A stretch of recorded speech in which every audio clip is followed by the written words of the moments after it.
Half-Life is full of all kinds of interesting creatures, most of which are often sidelined on the way to the main plot. The truth is that most of everything we see in these games is chock full of interesting details grounded in real-life science. One of these things is the Ichthyosaur, a marine monstrosity which we don't really see much of throughout the Half-Life games. While in Half-Life 1 it played a pretty big part, in 2 it only showed up for a moment while Gordon was being thrown around the verse by the teleportation machine. This short moment, however, gave us an updated model of the Ichthyosaur, which allows for a much more detailed analysis than the one from the first game. With that being said, this is an in-depth biological analysis of the Ichthyosaur. So, the first thing we need to get out of the way is the creature's name. All literature in the game files will tell you that this thing is called an Ichthyosaur, which I'm sure is correct when speaking colloquially. However, scientifically, making this its name would not make any sense at all, as it's the exact name of a completely different and ancient species, which is also known as the Ichthyosaur. These two species do not even look related in the slightest, and of course, due to our Ichthyosaur's alien nature, they could not possibly share a common ancestor. The main similarities I see here is the vertical tail fin, which is barely even developed, but still developed enough to make out the fact that it's vertical, and to be honest, that's about it for the similarities to specifically the Ichthyosaurus that I can see. And I think the developers to an extent knew this, as we see in Half-Life Opposing Force a poster which defines this creature as Xenotherus ichthycanthus. This makes a lot more sense as a name, since in general ichthy just means fish, and it's the saur part which means reptile. In this case, I believe the name would mean strange fish beast with spine. Breaking this down a bit, Xeno, of course, means something strange, weird, foreign, and in this case, alien. Therus, which can also be said as therium or thero, means beast. Ichthy, being used as a prefix here, would mean fish-like, and finally canthus, which is an abbreviated form of the suffix acanthus, means spine. So with that out of the way, let it be established that I will from now on be calling this thing the ichthycanthus. Now the first thing about ichthycanthus I want to establish is its ecology, which is to say the environment in which it thrives in. There is an offhand comment from a scientist which states that he was told that they came from the Challenger Deep, which he was right to be suspicious of, since if it was from 11,000 meters below the oceans, up here it would look like a fleshy mess. This is primarily because deep-sea fish adapted for the pressure at those depths will literally explode from the inside out if brought to the surface. This phenomena is most notable in the species Cycroludes frictus, otherwise known as the blobfish. Yeah, most fish don't look so good when depressurized, so clearly ichthycanthus isn't made for such high pressures. Instead, it seems that this being would thrive in environments similar to those that cetaceans thrive in. Think dolphins and porpoises, maybe even something like the Amazon River dolphin's habitat. Essentially, the kind of ecosystem that the ichthycanthus would thrive in is one that isn't necessarily so deep, but definitely one that's horizontally wide in scope, where it has a large area to hunt for prey in, and it may also remain near the surface to breathe. Yes, this fish is in truth not really a true fish, being something more akin to a cetacean or a marine reptile or even a turtle, who all need lungs to breathe. In this regard, the ichthycanthus is more like a reptile, as instead of a blowhole, it uses a pair of nostrils to breathe, which can barely be seen, being more visible in the model from Half-Life 1. The ichthycanthus would probably periodically return to the surface, likely being able to hold their breath for a few hours, but resurfacing quite often while searching for prey. We also see that the ichthycanthus seems to like freshwater environments. We can infer this as we see one in the lakes of Eastern Europe where Half-Life 2 takes place, and we can also see it's at least able to function biologically in the disgustingly murky waters of some industrial part of the Black Mesa facility. It can't really be said if this specimen was thriving or if it just hadn't succumbed to the waters yet. However, at the very least, we know it's capable of operating and biologically functioning in non-saline water. The diet of Ichthyosaur seems to most obviously be one of carnivory.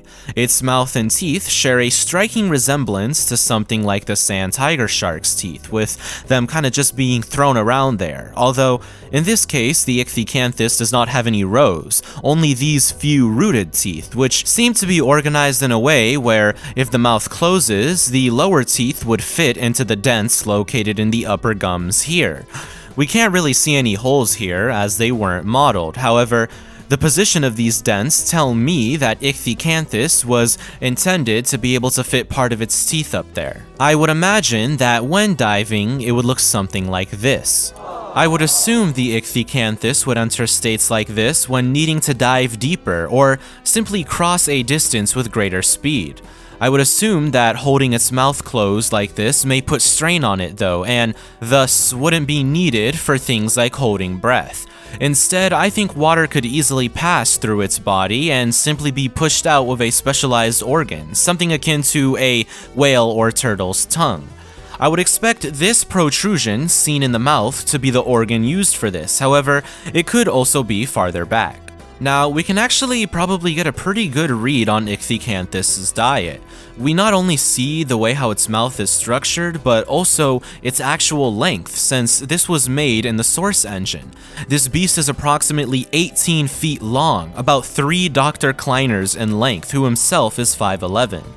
Additionally, the Ichthyosaur is highly likely to be cold-blooded, as not only does it just look very reptilian and kind of amphibious in its general design philosophy, but it would also just make sense for it to be cold-blooded, as ectothermy is generally very efficient in aquatic environments. See every single non-cetacean aquatic apex predator ever. The cold-bloodedness allows for a lower metabolism, which in turn allows for a lower amount of percent of body weight consumed daily. But below zero, man, I hear you already saying, we don't know how much Ichthyosaur weighs. And to that I say wrong. Using this formula I found in a random YouTube video, which I stumbled upon by chance on Google, which I also cross-referenced with multiple different fish recorded at a dataset of fish dimensions on Mendeli data, using Dr. Kleiner as my ruler to measure the length and girth of the Ichthyosaur, I was able to determine that Ichthyosaur would weigh approximately 12,597 pounds, with a 10% margin of error based on my cross-referencing, which is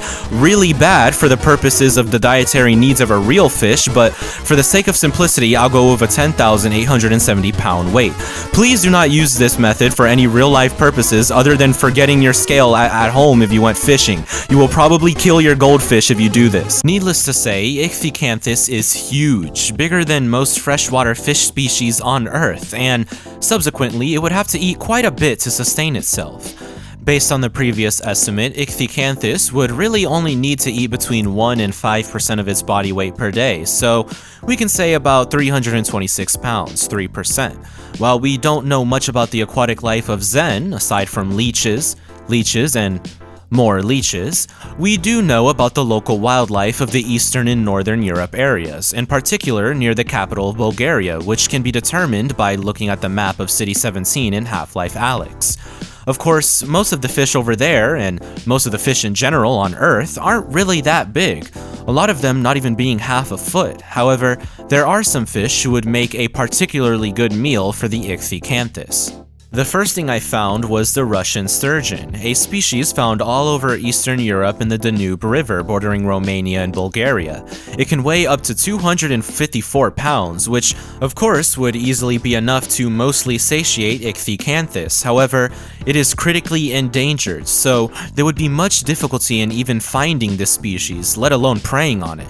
There are other sturgeon species too that are less common to find in the areas where the Ichthyosaur would live, like the exceptionally large lake sturgeon and the starry sturgeon, but frankly, sturgeons just aren't really a sustainable food source for Ichthyosaur, as most of them are endangered as a whole, with multiple sturgeon fishing bans having been placed over the years.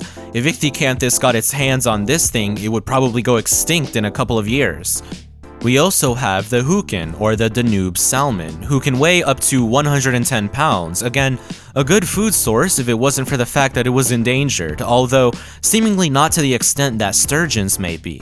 Not critically, but still, its population numbers are low enough to the point where the introduction of a species like Ichthyosaur would probably make it extinct in multiple regions.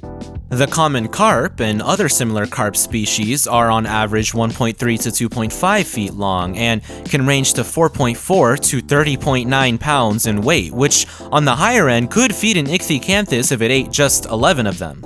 This species is not endangered at all, one that's considered least concern, so I'd bet on these getting hunted down by the ichthyosaur all the time. Similar can be said for the common barbrel. Again, a species which is of least concern of being endangered. It can grow up to 4 feet and weigh about 26 pounds. About 13 of these would make a good daily meal for ichthyosaurs. There are a bunch more fish who I think the ichthyosaur would probably prey on often, but of course I won't go into detail on every single one of them, as the farther down we go, the smaller and less spectacular they get, and even then, ichthyosaurs could feed on small fish who simply congregate in large amounts, which would throw this off a bit. At the end of the day, it's probably a bit of both, as even the most desperate shark will feed on a goldfish if it was really hungry. Now we should discuss how exactly Ichthyosaur eats in the first place. We know that it is capable of unhinging its jaw to a significant degree. The force behind a bite from this thing would probably be unpleasant to say the least. It likely evolved this ability to consume other megafaunal contemporaries that it lived with during its time on Zen, and here it would be used to consume some of the larger species of fish I mentioned earlier. Its teeth, being needle-like, must have helped to secure any slippery, fast-moving prey by impaling it before it could escape, similar to many Earth sharks. Alternatively, it could be used to spear and impale many smaller fish in schools, maybe kinda similar to the strategy that marlin and sailfish use. Additionally, most remarkable of its form, Ichthyosaur also has 2 limb-like structures, which even seem to have equivalents to the primate arm muscles in a crazy form of convergent evolution. The ends of these arms each possess one large spike curved downward, the purpose of which I think could be a variety of things. The more likely and boring option is that it is, again, used for the same kind of hunting strategy as a sailfish or marlin, just on a larger scale, spearing and impaling megafaunal prey for consumption. Additionally, it could also be for some form of energy conservation, where instead of swimming, it uses them to hold itself up and drag itself along the bottom of a body of water, which is notably what they are stated to be used for in old concept art. However, another possible option is that these were evolved for the purpose of hunting a much larger prey. Maybe there's some kind of Zenian leviathan, which the Ichthyosaur is adapted to take chunks out of with its needle-sharp teeth while latching onto it with its 2 claws. This would be the most spectacular, but also the most implausible of the use cases. So, if you've been watching this long, you probably heard the Ichthyosaur's real name, strange fish beast with spine, and wondered, why with spine? Well, that's because this species has something which no other species of fish has, an enclosing rib cage. Yes, essentially, the Ichthyosaur is named that because even though it most resembles predatory fish species, it has components of non-fish individuals, most notably a spine formed with a sternum, in a way that looks a lot more human. We see in this diagram that a ribcage encircles its lungs and presumably most of its vital organs. Normal fish have ribs, but they don't have any sternum or any bone that their ribs will connect to and curve off of into a cage. Ichthyosaur does have this though, which is presumably where the canthus in its name comes from. But that's not the only remarkable thing about this monster, as it also has an oddly large and weirdly shaped brain case, seemingly needing to evolve more intelligence to outsmart the local species of the Zen environments it hailed from. This may liken the intelligence level of the Ichthyosaur to be something similar to a sea lion or dolphin. This heightened intelligence probably allows for Ichthyosaur to be highly adaptable to the various environments it may find itself in, and maybe even to an extent allow for the formation of social structures between members of the Ichthyosaur species. Now, something that significantly hinders the Ichthyosaur is simply the state of the planet itself. As the Combine occupied Earth, they quickly harvested mass amounts of water from Earth's vast oceans, which led to a global drop in sea level, bringing the tide way down. This is very likely to have led to the extinction of multiple aquatic megafauna, with only the most adaptable, which usually means the smallest, of species managing to survive in the freshwater environments they previously adapted in. Additionally, a new invasive species, the Zen leech, was also introduced to the waters of Earth, which, if I'm being honest, probably ate everything left alive from that extinction. Only the largest bodies of fresh water would be able to hold the Ichthyosaur and any prey species. These definitely exist. I'm pretty sure we literally saw one in the teleportation sequence in Half-Life 2 when Gordon fell into an indiscriminate body of water. He was not assaulted by leeches though, and was about to get murdered by an Ichthyosaur before he was teleported away.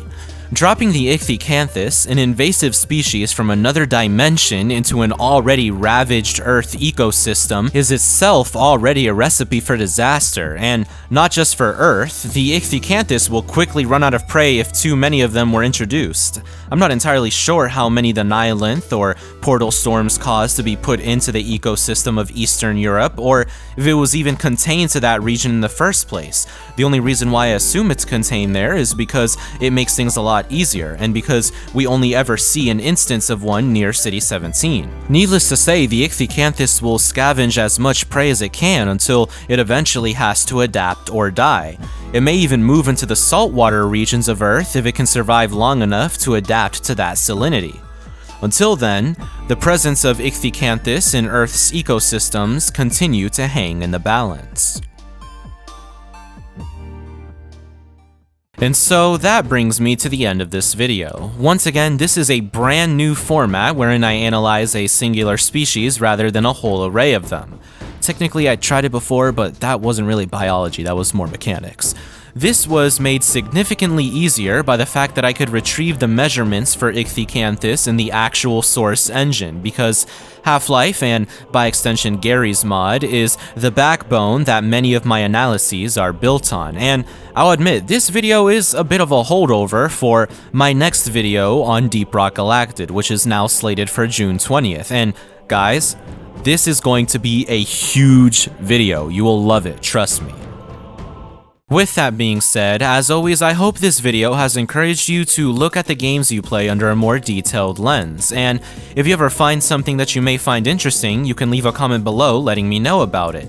If you'd like the opportunity to know when I'd be uploading said video, or if you just want to support me in general, you can subscribe to my Patreon. In doing so, you'll get a video roadmap for all future videos that I may upload. If you want to support me in a way that does not involve a subscription though, you can also leave a thanks in the comments below. However, you will be missing out on certain perks like early access and a shout out at the end of my videos. Speaking of, thank you to all my current Patreon subscribers, highlighting in particular my high tier subscriber, Meow. And with that being said, thanks for watching, and goodbye.